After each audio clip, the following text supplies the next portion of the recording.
Я приветствую вас, дорогие друзья, уважаемые гости и подписчики моего канала. Михаил Павлев, политтехнолог, на связи. Михаил, здравствуйте. Добрый день. Михаил, очень не люблю я, конечно, подобные форматы, подобные привязки к каким-то большим праздникам, тем более, что 35 лет, вроде как ты умом рационально понимаешь, Украине это большой срок, это круглая дата, и есть о чем поговорить, есть какие-то основные точки обсудить, есть перспективу развидеть ту, которая будет дальше. Но послушал Зеленского 20 минут в сегодняшний день, День независимости, и как-то, знаете, как-то тоскливо, что ли, стало. Почему? Потому что политтехнологически, ну вот я как там человек, я как журналист, я понимаю, да, там, как они строят драматургию выступления. Вы понимаете, зачем они это строят политтехнологически, да? То есть немножко дали вкрапление о том, что народ, он там такой сильный, он, в общем, там помогает друг другу, несмотря ни на что, побеждает. Вот там вытащили бойцов раненых, вытащили там еще, взяли золото, все. А потом пошла, ну, скажем так, такая страшная история. За 35 лет мы, получается, смысл вот этой перспективы на будущее видим только в том, что умрет Путин. Понимаете? Умрет Путин, и вообще сейчас все, там, Европа должна, Китай должен, США должны, и вот тогда дайте нам, мы не просим за нас воевать, только дайте. Какая-то, ну, очень странная какая-то атмосфера и ощущение после вот этого обращения, посвященного 35 годам, все-таки какой-никакой, но страны, которая там герб, флаг, история которой была совершенно разная, но она же была. А такое ощущение, что, ну, правда, помните это выражение «Украину придумал Ленин», похоже, Украину все-таки придумал Путин. Давайте так. Наверное, как человек все-таки с историческим образованием, не льщу себе, не называю себя историком, но все-таки человеком с историческим образованием являюсь, больше всего с большущим, вот тут точно без всяких купюр, да, и лишней скромности, с большущим опытом в политической сфере, и в том числе вот в вопросах конструирования, да, нарративов, извините за такое словечко, да, конструирование смыслов, конструирование, наверное, каких-то долгосрочных планов, проектов именно в информационном и идеологическом, да, формате. Поэтому могу сказать так, что вот моя личная, например, эволюция в отношении к этому дню, да, она, конечно же, наверное, отражение целой эпохи, которую мы прожили после 91 года. Я очень хорошо помню, да, очень хорошо помню, каковым для меня, молодого студента, еще было ожидание десятилетия обретения суверенитета. Тогда я верил в суверенитет, тогда я верил в то, что у этого государства действительно есть будущее, Второй Украинской Республики. Тогда я верил, что все возможно. Но это свойственно молодости и свойственно молодым людям. Да? С тех пор все изменилось. С тех пор все изменилось. Я себя, буду говорить честно, без всякого, не ассоциирую никак уже с этим государством. Больше того, как человек с историческим образованием, полагаю, все-таки его действительно... Ну, это, опять же, политологическая немножко натяжечка, да, сама концепция даже. Идея, полагаю, его несостоявшимся государством в полной мере, потому что ни суверенитета в полной мере не было приобретено, да, не были приобретены в полной мере все атрибуты, которые, помимо флага, что называется, национальной валюты, институций и тому подобных вещей, являются, ну, присущими государственности. Об этом модно говорить, особенно часто уходя в какую-то пропаганду, об этом люди говорят. Поэтому я бы об этом не говорил. Но вот вы абсолютно верно подметили ключевое в сегодняшнем дне. Именно в сегодняшнем дне, 26-й год на дворе, да, 24 августа.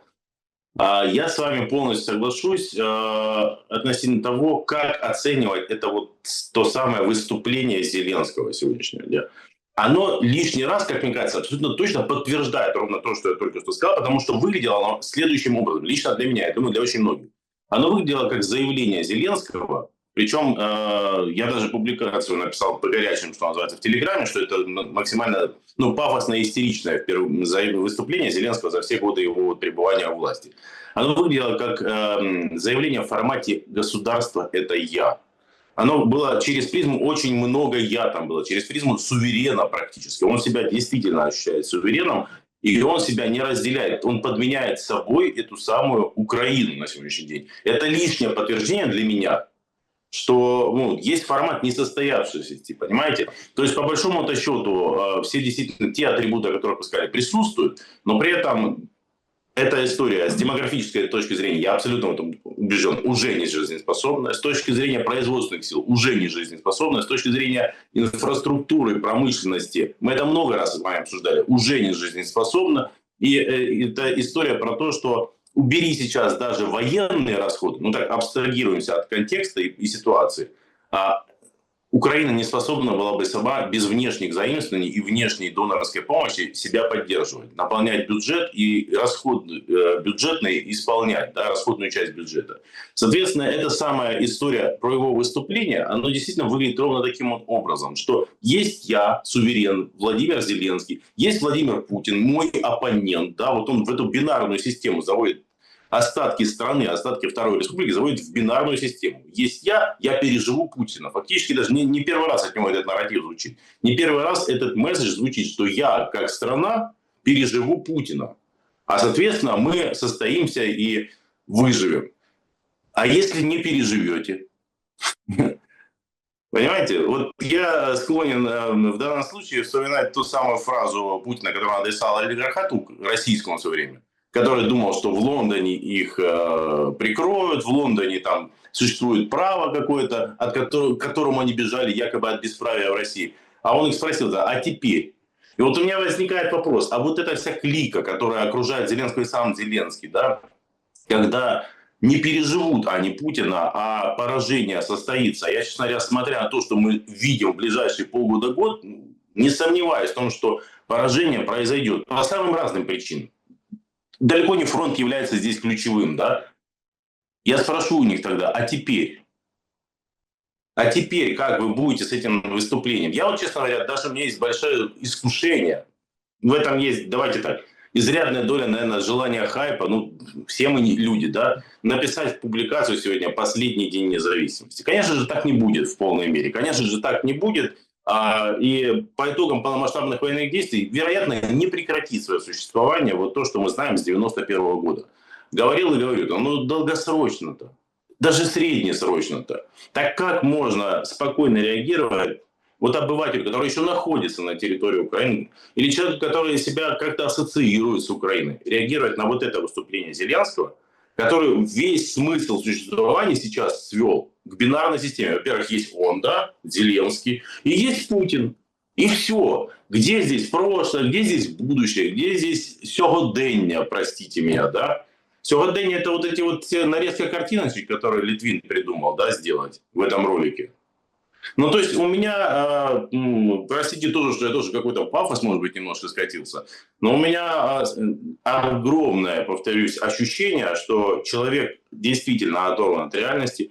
И фактически вот эта конструкция, она ведь не про то, проживет ли еще Путин 10, 20, 30 лет или нет. Она про то, сколько Зеленский просидит на этом троне.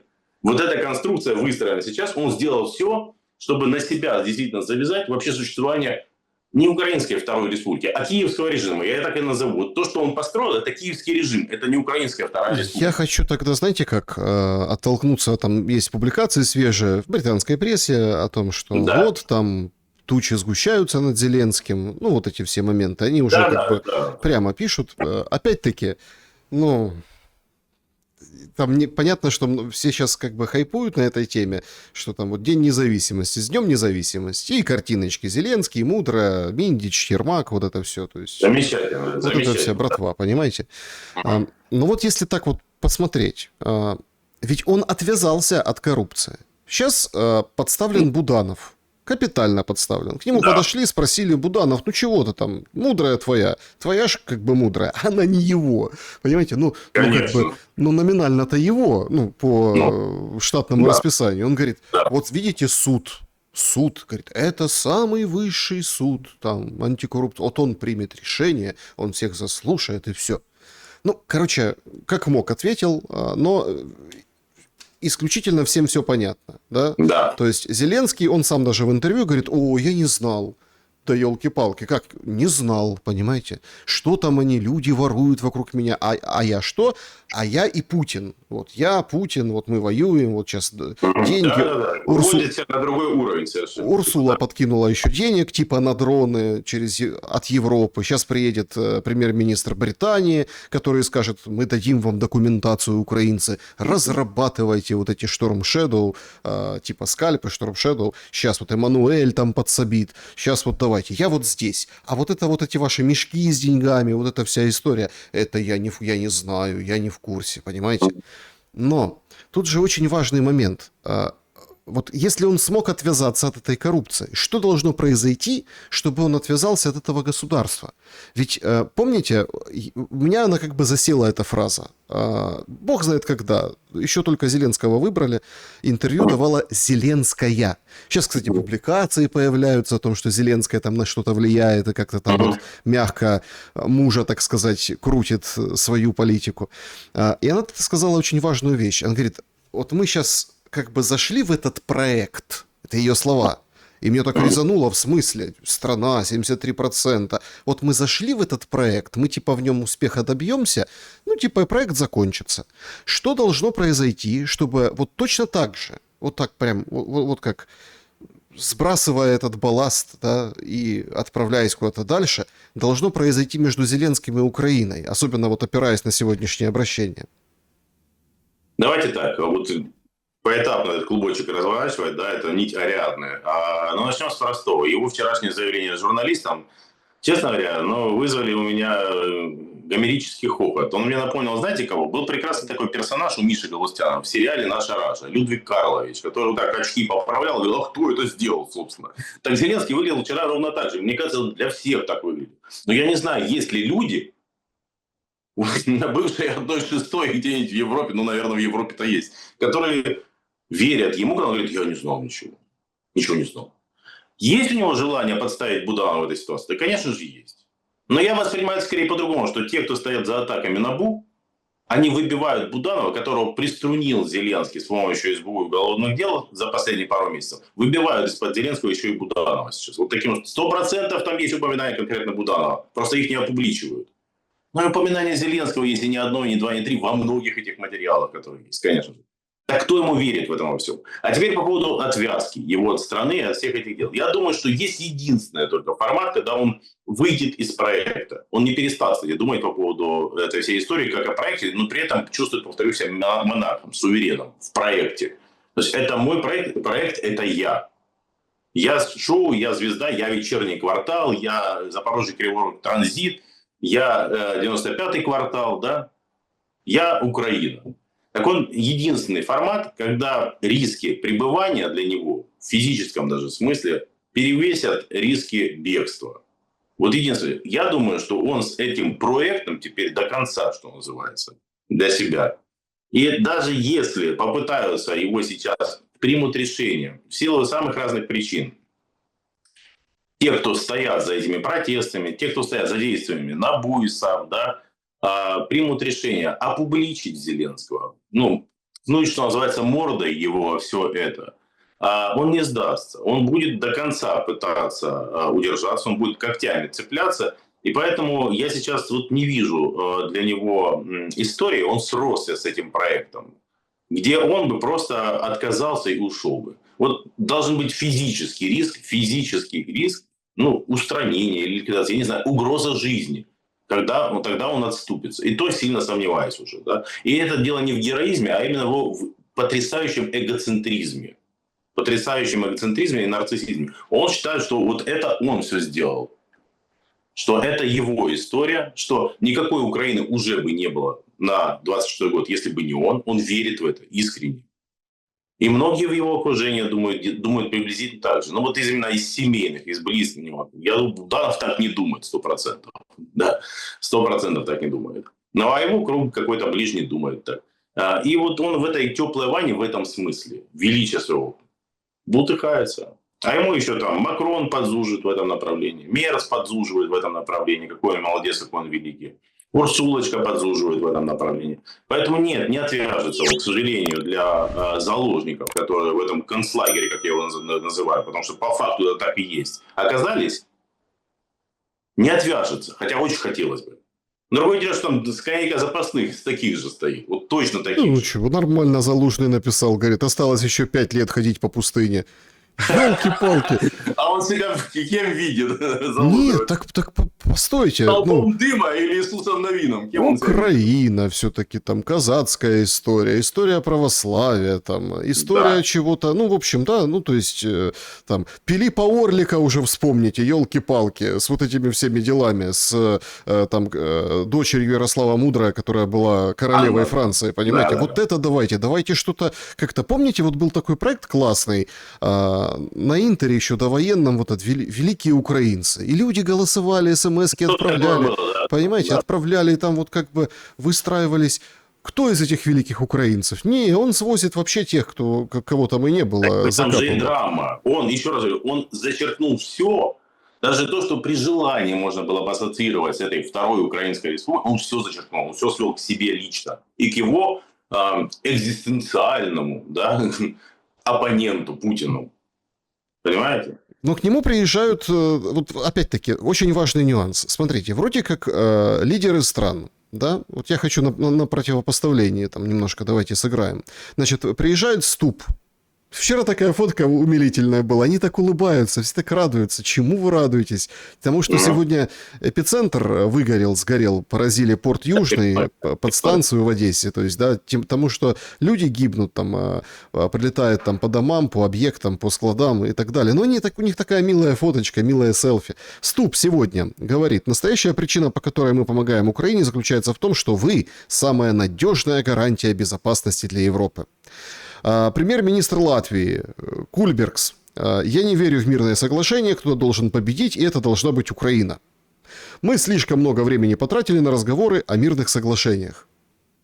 Добрый вечер, как говорится. Самое лучшее выступление в 35-летие. Вообще молодец, да. Понимаете, ну, сказал как есть. И тут... Пацаны вообще ребята, да, получается. И тут на противопоставление. Лукашенко. Несмотря на геополитические потрясения, будущее поколение белорусов и украинцев сохранят вечные дружеские родственные связи, а Минск и Киев возобновят взаимовыгодное сотрудничество на основе доверия, уважения и равноправия. Да. В чем мысль, да, что я вам предлагаю прокомментировать? Да. Это очень важно. Доверие, уважение и равноправие.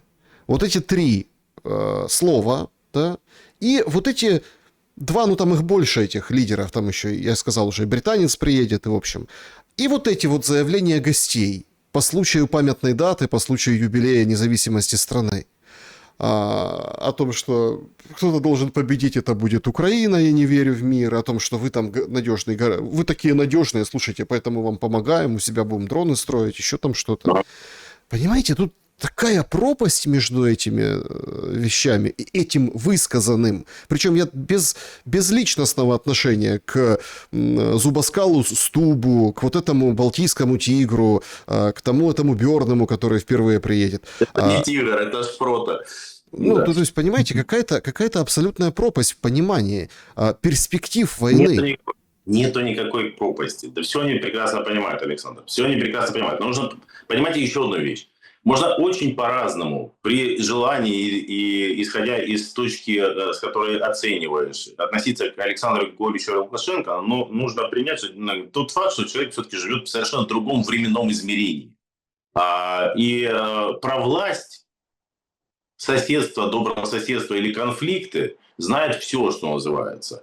Он стал первым человеком, как минимум, в Беларуси, и одним из важных на постсоветском пространстве 30 лет назад. 30 лет назад. Почти ровесник, что называется, этой самой независимости. И он мыслит другими категориями. Они же мыслят сьогоденням. Они мыслят моментом. Потому что Ступ, что-то говоря, рисуется перед своим избирателем. Персонаж этот, Шпрота, это полосатая тигрина из Латвии, рисуется перед своим избирателем. Потому что избиратель, как говорится, people хавает именно эти заявления. Потому что они накачивают этой историей своих обывателей. Потому что надо понимать, что на самом деле, мягко говоря, они все свернули не туда, давно достаточно. Уже достаточно давно. И им не остается ничего, кроме как действительно повышать ставки, кроме как действительно продолжать и продолжать снимать последние штаны и ставить на zero. Им ничего не остается. Они действительно не могут остановиться. Вот самое смешное, что они действительно не могут остановиться. Они заложники собственной информационной идеологической кампании, которую проводят 12 лет. Заложники. Но ты, если настраиваешь телевизор, как бы контрастность, там, яркость, цвета, да, определенным образом, ты и будешь видеть таким образом. Они этим занимались для своего обывателя 12 лет. А по большому счету, с 2008 года. И человек, там, обыватель, который голосует, он видит все в определенных тонах, красках и определенной контрастности все видит. И поэтому они по-другому и говорить-то не могут. Больше того, совершенно очевидно, что люди, которые стоят за всеми этими политиками, я далек от там, истории про эти мировые правительства и подобные вещи, но элиты существуют, и бенефициары политических тех или иных решений. И нынешнего евроконсенсуса, скажем так, леволиберального, да, антироссийского, существуют. И цели у них вполне осязаемые, да, и надо понимать, что действительно военное поражение России или военно-политическое поражение России – это их цель. Вне всякого сомнения их цель. Потому что как бы, у них все плохо. У них все плохо с экономикой, у них достаточно плохо с финансами, у них достаточно плохо с внутренней демографической ситуацией, социальной политикой. И им нужна, победа с политической точки зрения, с экономической точки зрения, с ресурсной точки зрения. И СТОП вообще не лукавит, как говорит, вы лучшая защита. Да не защита, а расходный материал лучше для них. И они вообще не таятся даже, когда это говорят. Совершенно. А когда вот такой карлик в политическом и военном смысле заявляет, что нужна только победа, слишком много потратили на разговоры, это смешно с точки зрения здравого смысла, но вообще не смешно с точки зрения, что это голос консенсуса. Просто есть дурачки юродивые, которым можно это говорить. На Прибалтов давно списали эту функцию. Или на Каю Каллас там списали эту функцию. А Прибалтика, да. Вот заявлять то, что они в реальности думают. Заявлять то, что они в реальности думают. И с другой стороны, на другом полюсе долгожители политические. Путин, Лукашенко. Еще раз говорю, как угодно оценивайте. Но у людей линейка другая. Они не завязаны в эти бешеные, сумасшедшие циклы избирательные.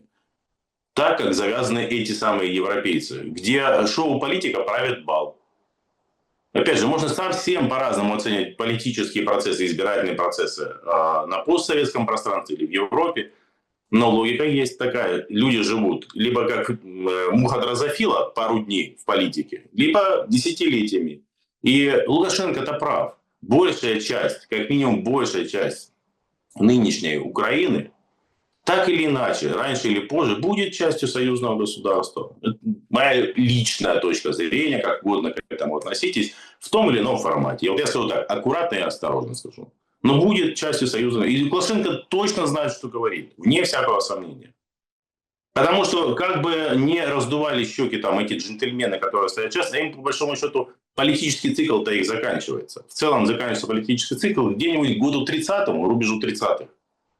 Скажем так. Вот этот консенсус, который сложился достаточно давно уже в Европе, в целом сойдет на нет. И эта плеяда политиков в целом тоже сойдет на нет. И не выигрывают они это противостояние. Хотя существует мнение, что вроде они большие, их экономики большие, финансовые инструменты неисчерпаемы. Да не надо так элементарно и примитивно оценить. Как Буданов, например, что Россия воюет, мол, на свои, а Украина вот на вот это. Да нет, ребят, все не так совсем. Все совсем не так. И Зеленский совершенно не случайно Китай упоминает в этом смысле. Вот как бы вот скажу и остановлюсь в этой точке. Да, да все понятно. Но они сделали ставку, у них нет варианта отвернуть с нее. Вот и все. Нет вариантов у них отступиться. Блумберг пишет. Зеленский заявил, что Путин отклонил предложение о перемирии на Черном море. Значит, Украина предлагала России прекратить атаки на суда, перевозящие зерно и сельхозпродукцию. Москва отказалась, потребовав взамен безопасности энергетической инфраструктуры. Похоже, их позиция такова. Они не будут атаковать наш зерновой коридор только в том случае, если мы прекратим атаковать их энергетический сектор. Это Зеленский говорит. Это важно. Это Зеленский. Да. Он заявил, что Киев готов обсуждать прекращение ударов по энергетике, но исключительно на взаимной основе. Если вы готовы к переговорам на равных условиях, тогда давайте поговорим, говорит Зеленский. Если речь идет о сельском хозяйстве, если о энергетике, то об энергетике. Если речь идет о полном прекращении огня, то о полном прекращении огня. Путин 2 дня назад тоже давал интервью как комментарий, да, комментарий Да. по этому поводу, по поводу ударов, и тоже говорил о каких-то предложениях, которые он назвал, М, ну, такими специфическими, да, там, оригинальными, вот этими Экзотическими, да. экзотическими, да.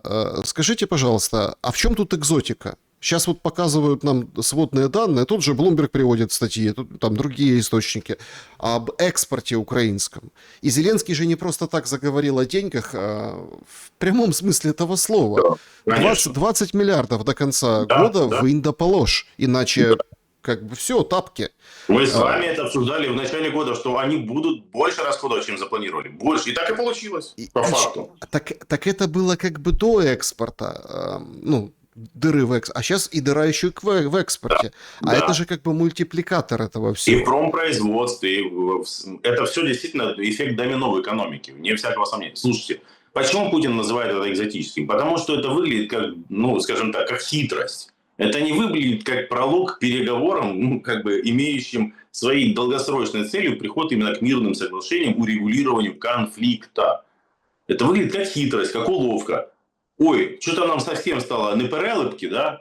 Что-то совсем нам стало плохо, экспорт у нас швах остановился, логистика у нас начинает загибаться, складская логистика вышла из чата, что называется. Ой, давайте договариваться, останавливать это все.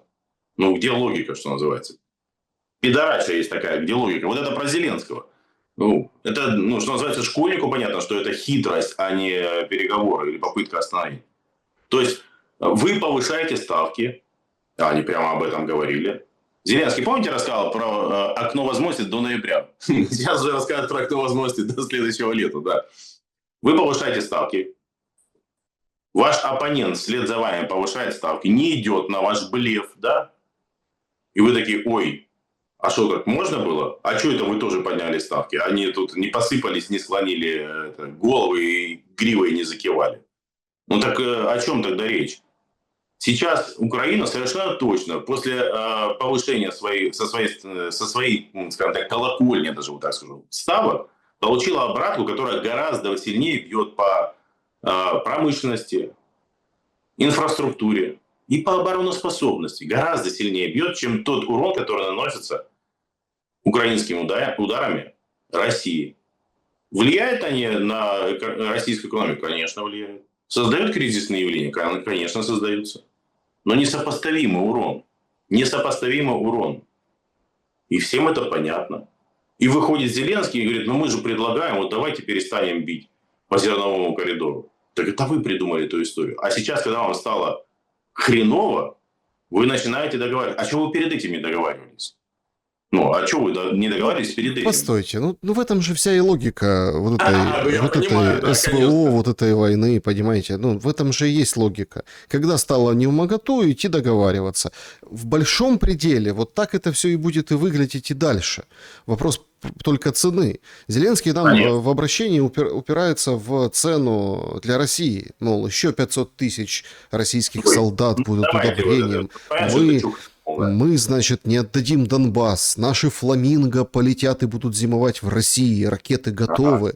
Ну и правда было вчера сообщение ночью, что летели фламинго, все сбили. Ну это официально, да, официально российская сторона. Западные обозреватели и профильные журналы пишут, что процент перехвата фламинго, ну, близок к 100%.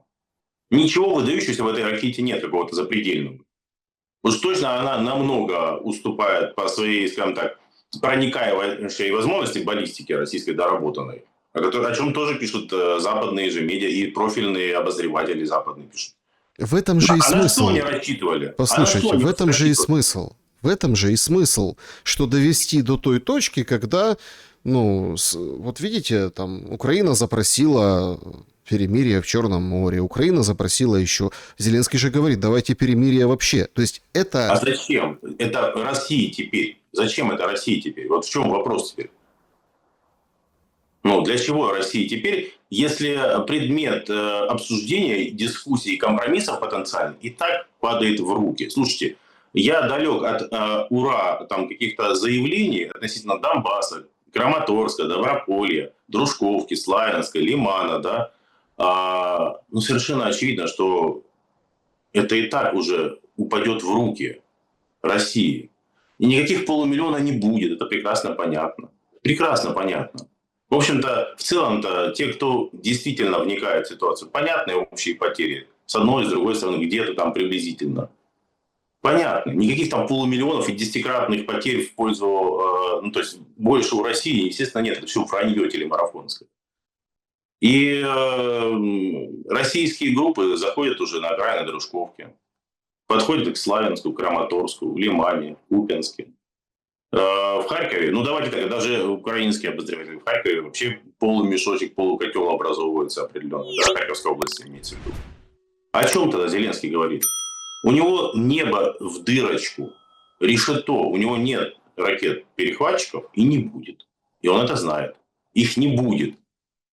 Премьер рассказывает, что Япония будет поставлять какие-то вооружения, включая ракеты ПВО. Выходит глава, по-моему, Минобороны японской, говорит, а с чего они взяли? Не будем мы ничего поставить. Япония производит 30 ракет ПАК-2, подчеркиваю, не ПАК-3, которые имеют какой-то процент шансов перехвата российской баллистики. 30 штук в год. С чего они вдруг начнут сейчас Украине что-то поставлять? У Зеленского швах с логистикой, в том числе военной. У Зеленского стоп-игра в портах. Гарантированно в отопительный сезон будут новые удары по теплоэнергогенерации. Ну, гарантированно, потому что это объекты, так или иначе, двойного назначения. Давайте без лишних там купюр и всего остального. И это тотальная война. И ставку на тотальную войну сделала весной-летом именно Украина первая. Перешла к этому. Ну, давайте говорить честно. Но хотели получать, так зачем России сейчас снижать обороты? Вот чтоб что.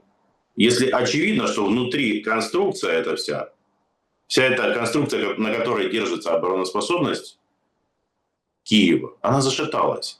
Я далек, еще раз, от истории там пафосных или каких-то особо восторженных о том, что там полгода, 2 месяца, 3 месяца. Но оно шатается все. Людей нет и не будет. Дронов шлепайте сколько угодно, но если 2 Миколы не сидят в окопе на каком-то опорнике, то никакой дрон не защитит эту территорию от прихода штурмов российских. Они придут и займут эту территорию. Никакие дроны, никакая киллзона не спасет. И Зеленский это знает. Ну, опять-таки, видите, украинцам в честь праздника есть такой паблик «Николаевский Ванек», говорит, в ближайшие дни будут удары по тылам, будут новые операции на фронте, в общем, готовимся, будет много хороших новостей. Украинские медиа тиражируют о том, как обвалился рынок акций в России после ударов по Озону. 4 склада на юге России сегодня поразили. То есть Валберес выбили, сейчас выбивают Озон. Вот так. Украина... Котировки не влияют на возможность России вести войну. Они что, не понимают? Котировки на Мосбирже не влияют. Ну, можно еще посмотреть на курс доллара к иранской валюте, и все станет понятно. Ну, то есть, тем не менее, вот видите, последние публикации. Все, теперь правит бал на Ближнем Востоке Иран. Не Израиль и США, а Иран. Вот такая вот история. И по поводу экономики тут же очень интересный скандал. Скандал. Прям сорвались переговоры между Карни и Трампом. Все, 50% пошлины на группы товаров. Там сейчас немножко все как-то чуть-чуть немножко наводят резкости, обалдевают от того. А Зеленский что делает? А он обращается к США. Мол, смотрите, США, нет у вас иллюзий теперь, что Россия не хочет останавливать войну. Смотри, Европа, надо быть объединенной, нарезал задачи США, нарезал задачи Европе. И Китай говорит, будь гегемоном, давай включайся, что это такое тут у тебя, хватит уже там сидеть в стороне. Неадекватность, запредельная неадекватность просто. Ну, это понятно, что это пропаганда, понятно, что это льют в уши. Я не знаю, кто им верит на Украине, вот кто? Кто эти люди, которые это смотрят, такие, ой, блин, точно, молодец какой Зеленский. Ай-яй-яй, какой молодец. Вот кто ему верит? Ну, в комиссии ему верят, где рисуют, что угодно, по заказу Банковой. Кто ему верит, когда он это все рассказывает? Все ему уже по поводу санкций сказали. Что там с санкционным пакетом, санкционным Биллием Грэма? Где он там сейчас? Что он будет иметь, и представляете себя, когда проголосуют, если проголосуют? Не собираются Штаты наступать на эту педаль, уж, по крайней мере, Трамп так точно. И после выборов в Конгресс, даже если потеряют они нижнюю палату республиканцев, ничего не поменяется в этом смысле. А европейцы и так отдают последние на сегодняшний день. И давайте так, вот прекрасно подгадали под выступление Зеленского, да, под 24 августа подгадали 6,1 миллиарда евро на военные нужды. Я просто напомню наблюдателям, внимательным или сторонним, о том, что общая сумма на военные только нужды в рамках этого самого кредита на 90 миллиардов двухлетнего в 2026 году должна составить порядка 30 миллиардов евро. На сегодняшний день даже с этими 6 миллиардами это меньше трети выданных. Меньше трети.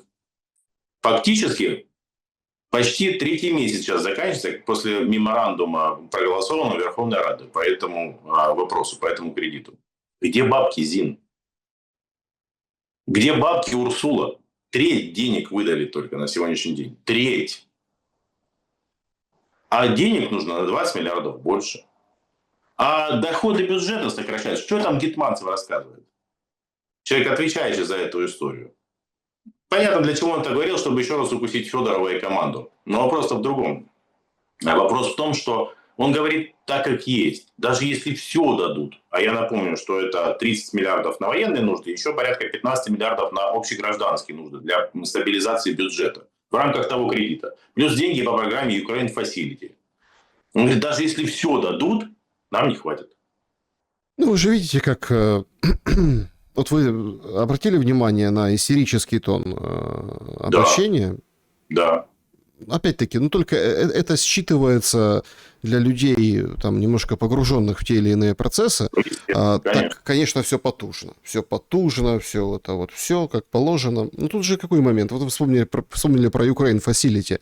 Он вынужден быстро заполнять вакантные места для там судов высшего и, по-моему, антикоррупционного. Короче, то есть он закрывает эти... Зачем? Ему они не нужны. Полноценные эти суды, которые там... Да. Он почему это делает? Потому что 300 миллиардов дали. Ну, то есть он закрыл, и 300 миллиардов дали. И он... миллионов, простите, господи, миллиардов. Ай, молодец, да? То есть, понимаете, ну, видно, дух Дня независимости идет. Да, миллиардов, да. 300 миллионов. То есть цена... Слезы потекли. Цена 300 миллионов, и он вынужден ради этих сущих копеек по сравнению с его запросами. Гроши, понимаете, вынужден это делать. То есть да, это... у него беда, потому что там же на самом деле в том же блоке индексов этих индекс, по-моему, называется, это выписано так в Ukraine Facility, да, там же еще и Конституционный суд. А он заблокирован по одной простой причине на сегодняшний день. Там накопилось вопросов, но главный какой? Легитимность его полномочий. Это только Конституционный суд может дать ответ. И запрос, как только он заработает, сразу будет. Сразу будет запрос. И он пока не понимает, какой этот новый обновленный состав, который потенциально может образоваться, даст ответ. Не понимает. И там ведь еще куча других вопросов. И по Ukraine Facility, а они сейчас взаимосвязаны, как сообщающие сосуды, с меморандумом по 90 миллиардов.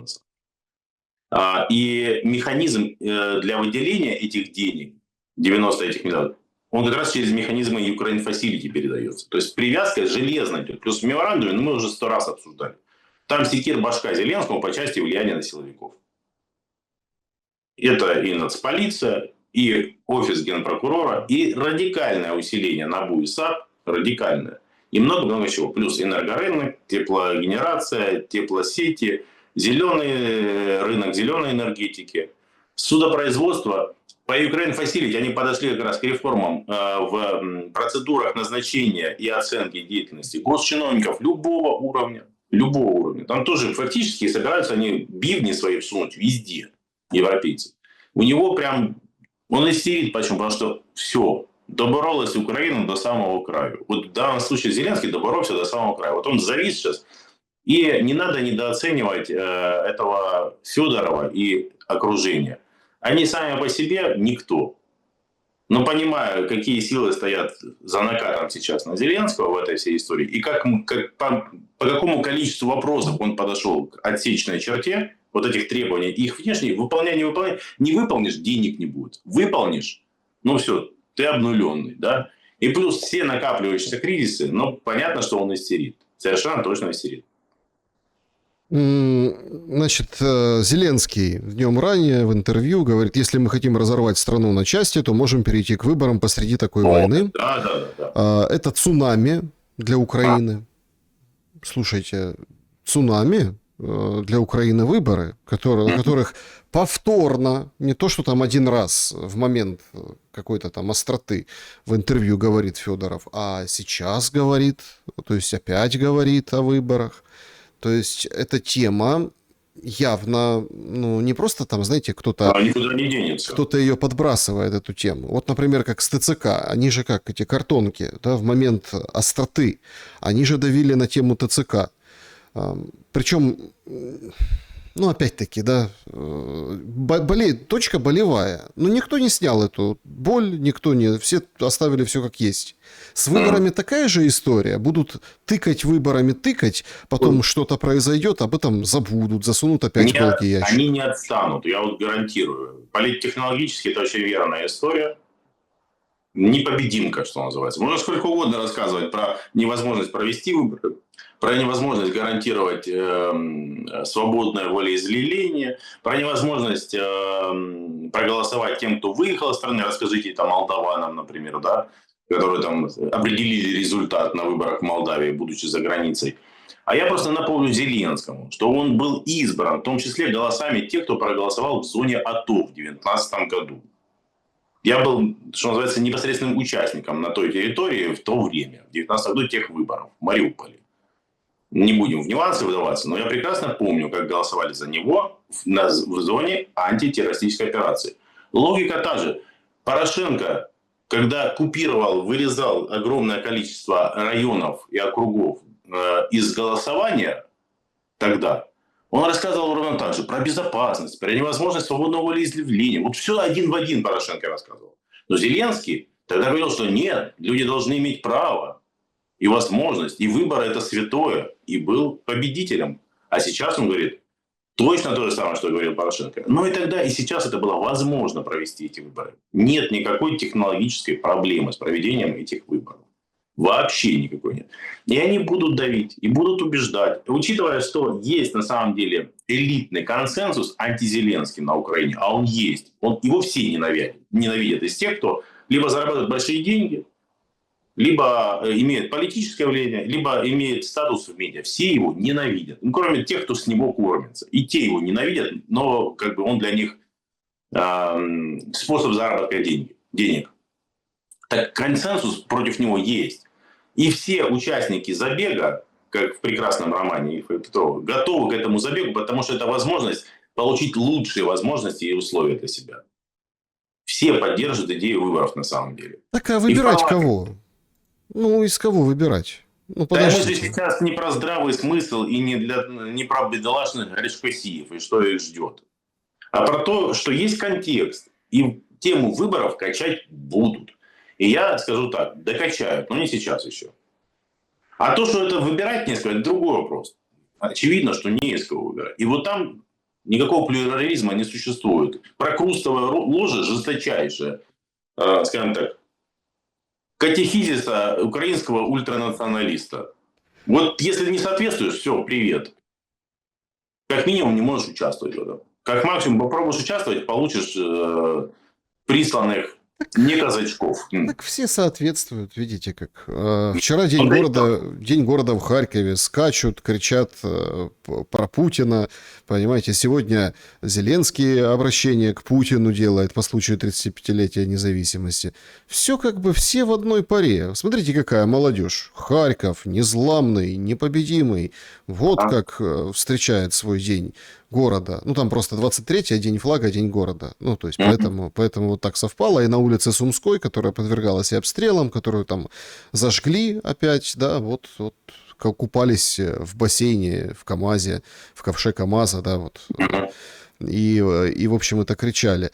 Плюс там нам же как говорит, там, вот Одесса, да, которую сейчас сожгли эпицентр, бьют по портам и везде, вот как бы ни били, все равно вот против. Все как бы одним миром помазаны вот этого национализма. А с этим И что да, и делать? нет, Александр, и да, и нет. У Насима Талеба, известного такого автора, да, экономиста и в определенной степени социолога, и была хорошая очень статья. В общем-то, это не бином Ньютона, он не открыл Америку. Что-то было похожее и у Умберто Эко, и у многих специалистов. О том, что активное меньшинство всегда способно продвинуть свою повестку для пассивного большинства. Если эта активность этого меньшинства еще и защищена силовым образом, у большинства нет шансов оппонировать. И создается представление, мнимое на самом деле, о том, что есть консенсус абсолютно вот такой бандеровский, извините, абсолютно националистический, ну или мельниковский, или коновальцевский, кому как угодно, да, или Мазепинский, он там конкурс собрали устраивать возле Басарабки ставить памятник. Вот уроды, извините меня за лексику. Вот. Мазепа на Басарабке будет, да. Подождите. Звучит как какой-то нехороший немецкий фильм категории С. Вот. Вот. То есть, ну, как угодно называйте эту историю. Это мнимое единство, понимаете? Вы никого другого в публичной плоскости просто не увидите, потому что у него будут большие проблемы, если кто-то с другими нарративами, другими смыслами, другими идеями начнет активничать, публичничать. Слушайте, мы с вами прекрасно переживали 21 еще год, да, это был, когда закрытие телеканалов, одних, вторых, третьих, четвертых потом, да, хотя казалось, что кое-кого и не тронут, да, в августе все поменялось, санкции полетели массово, всем, а сейчас-то в 10 раз хуже. Сейчас, ведь здесь сейчас не просто ты санкции получишь, не просто тебя закроют, тебя могут там прислать и прикопать где-нибудь в посадке или в леске. Да, ну, он же там какой-то мультипликатор был, признав, к нему пришли, говорит, слишком ты, Миша, много шумишь, говорят этому мультипликатору, и все в ТЦК. Да? Кого-то еще раз в ТЦК. И поэтому это мнимая история. Вот уверяю вас, мнимая история совершенно. Это меньшинство, вне всякого сомнения. Бенефициары войны. Это вот они. Ну или, скажем так, перевозбужденные персонажи, скажем так, которым вот это чувство волчьей стаи сейчас прям вот до сна, что называется. День независимости все-таки повод подумать о том, что будет. Я еще раз повторюсь, то, с чего начинал, что ужас всего того, что происходит, ну, вот, что наговорил Зеленский, заключается в том, что перспектив нет. Ну вот там считали, сколько раз он сказал Россия, сколько раз мир. Мир меньше всего, там 7 раз упомянул, а война 11, Путин там у него постоянно фигурирует и так далее. И тут же нужно какое-то, ну вот очертание будущего, да, вот все же как говорят, там, вот вы даже начинали с этого, я вот там ждал, когда будет 10 лет, ну, Да, типа независимости. Да. А вот если так подумать, а каким будет 40-летие независимости Украины? А будет? У меня большие сомнения. Мы с вами много раз в моих эфирах с вами говорили об этом. Я не верю в жизнеспособность Второй Украинской Республики. Вот не верю от слова совсем. Уже не знаю, в 5 или 10-летнем горизонте, с точки зрения демографии, ну, там это очевидные просчеты. Мне кажется, фундаментальные проблемы с производственными силами и там, с НДФЛ и подобными вещами, и при этом с огромным существующим объемом иждивенцев бюджета, да, ну, те, кто ничего не дает бюджету, но деньги получают. Это и всякие регрессники, и ветераны, и, конечно же, пенсионеры. Так вот, эта черта, когда производственные силы и люди, создающие дополнительную стоимость и платящие налоги, станут недостаточными, она приходится где-то там на 31-32 год. Всего-то. Это совсем близенько уже. Это если предположить, что гибель на фронте, ну, там, в горизонте года или там полутора, что ли, закончится. Да? А так-то еще быстрее.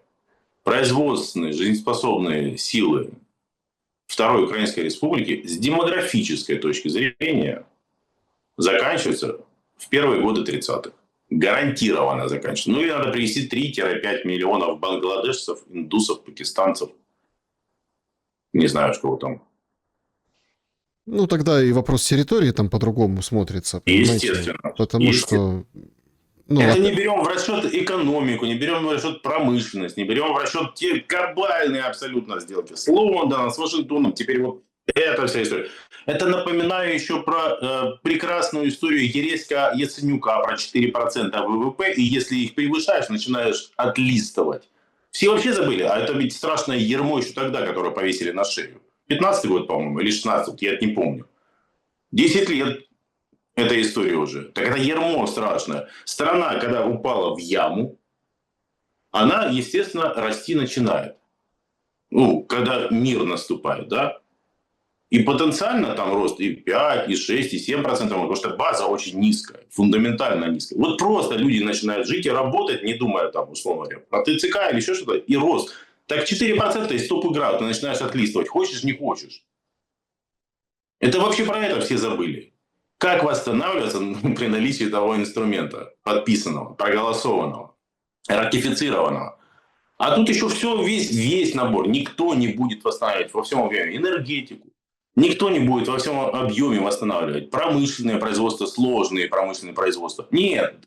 Ресурсодобывающие производства, их там восстанавливают. Сеять и ораты будут. Да, ГОКи работу возобновят.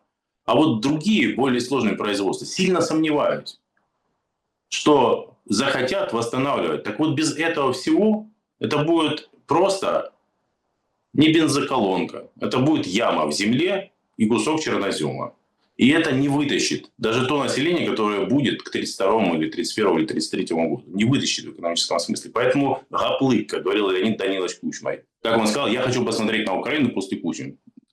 Дивіться, будь ласочка. Спостерігайте, що відбулося.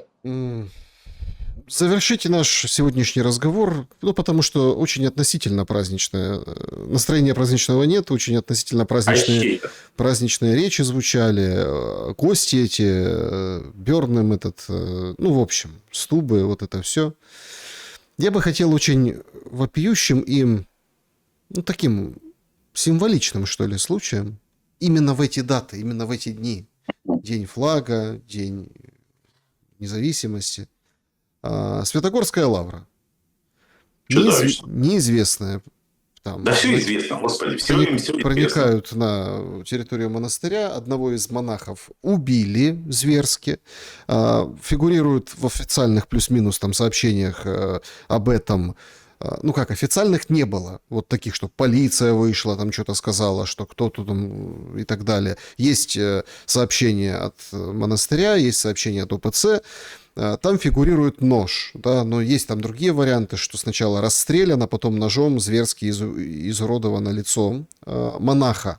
Второго служителя, да, там, в общем, инка, да, так. Инок и послушник, они оба с проникающими ранениями легких, то есть, тяжелых. То есть в грудь ножом, то есть это легкие, да. Это все понятно. То есть кто-то устроил вот это все. Кто это сделал, что произошло, официального нет никакого, ничего, понимаете? То есть прошли, понятно, что там День независимости, День флага, все такие, но проходит время. Я, простите, в шоке был, когда все поднялись и там уже чуть ли там не на следующий день уже прям под стражу взяли. Помните, этого пацана схватил ТЦКшник, все возмутились, и все как-то так... И он там и извинялся, фоточки лепили, и все. И быстро полиция тут же сразу там тебе расследование по горячим следам. Здесь какая... Все воды в рот набрали. Почему? А потому что это не является вопросом, который власть полагает опасным для себя. В их резать монахов? Резать, убивать монахов, принадлежащих Украинской православной церкви, так называемой, да, Московского патриархата, можно, оказывается, в рамках их консенсуса. Давайте так, я сделаю предположение. Это не похоже ни на поножовщину, ни на разбой. Это похоже на ритуальное убийство. Я прокомментировал почти сразу по горячим следам, когда публикация появилась, что нельзя устраивать пантеон в Киево-Печерской лавре, нельзя поощрять многие-многие годы будем говорить так прямо, неоязыческие, неосатанинские культы самого разного толка и неонацистские, цветущие буйным цветом, будем говорить прямо, и внутри вооруженных сил Украины, и среди силовиков, и не получать вот такие вещи. Невозможно закрывать глаза на логике целесообразности, мол, они за нас же воюют, вот пусть они воюют, им это можно, и не получать такие чудовищные вещи. Все очень похоже именно на ритуальный характер убийства и нападения этого. Именно ритуальный характер. Это именно или языческое, или сатанинское действие, скорее всего. Понимаете? Ну, похоже на то. Мы мало знаем, но то, что мы располагаем информацией, на это похоже. И поэтому это еще одна из причин, по которой я говорю, что это все не жизнеспособно. Потому что когда культ смерти становится превалирующим, а в тех кругах, у которых сейчас сила, оружие, власть, он именно превалирует, что? Понимаете? Ренессанс, рассвет натуральный этого всего. Невозможно смотреть с уверенностью в какое-то будущее. Оно само себя сожрет гарантированно. Эти демоны, они вырвутся на свободу, так или иначе. Гарантированно вырвутся на свободу. Это как человек с историческим образованием. И человек, понимающий, что такое политический процесс и откуда что произрастает. Гарантированно. И таких вещей, чем дальше, тем будет больше. Потому что посттравм, ресентимент, фрустрацию ты никуда не денешь. Не повторюсь, это мое личное мнение, к вам оно не имеет никакого отношения, убежден в поражении военном Украины. И после этого поражения, как бы там ни было, вот это станет нормой, к сожалению, чудовищные вещи, потому что все это направится внутрь себя. Когда исчезнет легальный враг, против которого все это можно творить, все это направится внутрь, к сожалению. Именно поэтому поляки сейчас строят стену, электронную стену, условно говоря, и стену дронов на границе с Украиной, понимая, во что это превратится. Кроме бандитизма будет еще и этот ад. Михаил Павлев был моим собеседником сегодня. Спасибо за время и мысли. Друзья, благодарю, что посмотрели этот выпуск. Напишите в комментариях, с чем согласны, с чем нет. Берегите себя и друг друга. Добра и света, несмотря ни на что.